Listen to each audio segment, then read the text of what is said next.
bienvenue dans ce tutoriel NetBiodine. Nous allons réaliser une réaction enzymatique. Pour ce faire, on va d'abord créer un agent E qui va correspondre à l'enzyme. Nous allons lui placer une probabilité de déplacement de 0,1 puisqu'on a affaire ici à une grosse molécule dont le déplacement sera plus lent. Nous réalisons la simulation dans un espace à 2 dimensions, donc cette enzyme pourra diffuser soit à gauche, soit à droite, soit en haut, soit en bas. On valide. Il nous faut également un substrat S que l'enzyme E pourra transformer en un produit P. Donc, on clique à nouveau sur plus pour créer le substrat S.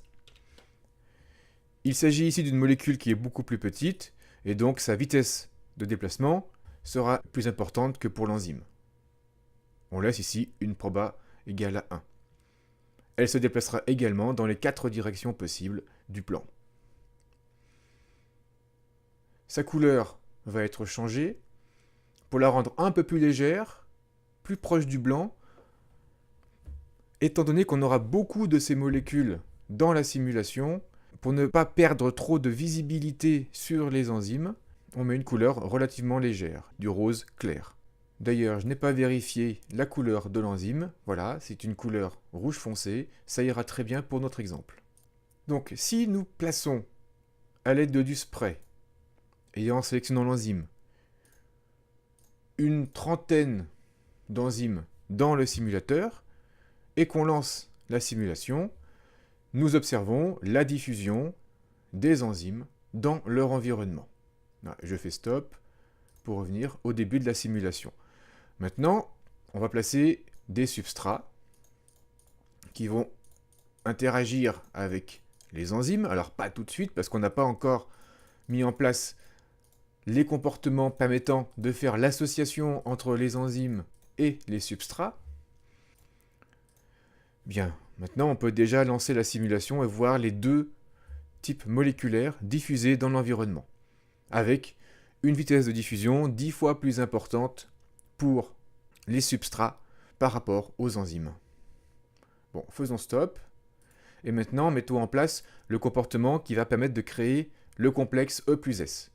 Alors pour cela, il faut que l'on crée un nouvel agent qu'on va appeler ES, qui symbolise le complexe formé par E et par S. Alors E était rouge, S est rose. On va placer une couleur, peut-être pour bien les distinguer, bleu foncé. Ainsi, nous verrons bien l'apparition des complexes ES. Alors, la proba de déplacement, eh bien, logiquement, elle est encore plus faible que l'enzyme. Néanmoins, on va supposer ici que la taille du substrat est négligeable par rapport à la taille de l'enzyme. Donc, on met une proba de déplacement qui est la même que pour l'enzyme, 0,1. On reste également avec les 4 directions possibles dans le plan. Mettons maintenant en place le comportement qui permet à l'enzyme et au substrat de se lier. Par défaut, l'interface est en anglais. Je peux cliquer sur français pour l'avoir ici en français. Donc, cliquons sur maintenant le petit plus de comportement pour ajouter la formation d'un complexe ES. Alors, le nom du comportement, bien, on va mettre E plus S donne ES. Alors c'est un nom ici qui est quelconque, hein. Il n'y a absolument, je dirais, pas d'effet sur la simulation. Le nom ici est explicite pour faciliter après la lecture des différents comportements. La probabilité de réaction est de 1, donc dès qu'il y a contact entre un enzyme E et un substrat S, il y aura formation du complexe ES. Donc nous avons à gauche les réactifs qui vont nous intéresser, à savoir le premier réactif, le R1, ça va être l'enzyme E, et le réactif numéro 2, ça va être le substrat S. Donc ici à gauche, nous avons les éléments qui vont réagir, et à droite, nous avons les produits, à savoir les différents éléments qui vont être produits une fois que la réaction se sera produite. Ici, on va avoir le complexe ES qui va apparaître. Alors on voit ici qu'il y a E qui va devenir ES et S qui va être enlevé de la simulation. On valide, et on peut lancer déjà la simulation pour voir ce que l'on peut observer. Si je clique sur E par exemple, on voit que tous les enzymes ont été consommés.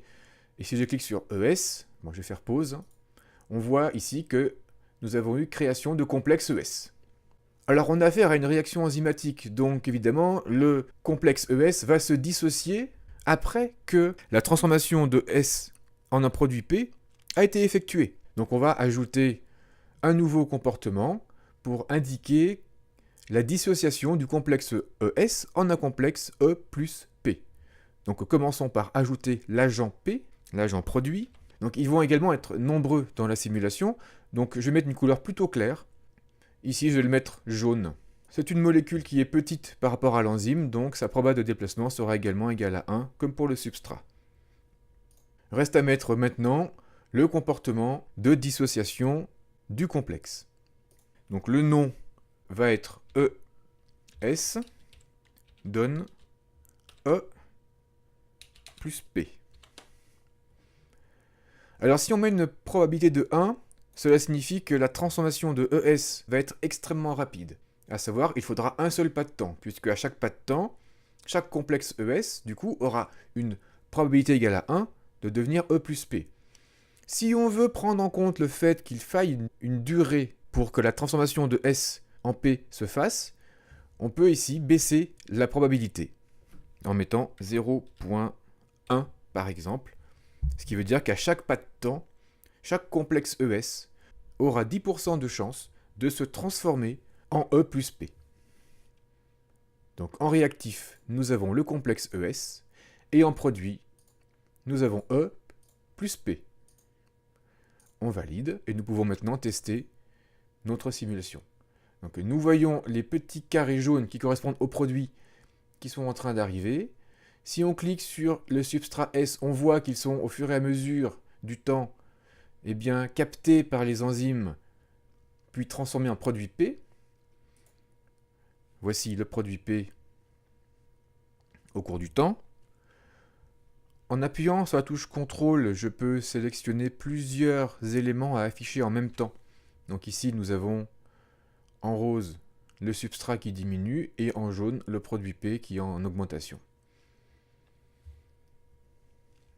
Donc voici la fin de ce tutoriel. Quelques pistes pour éventuellement aller plus loin.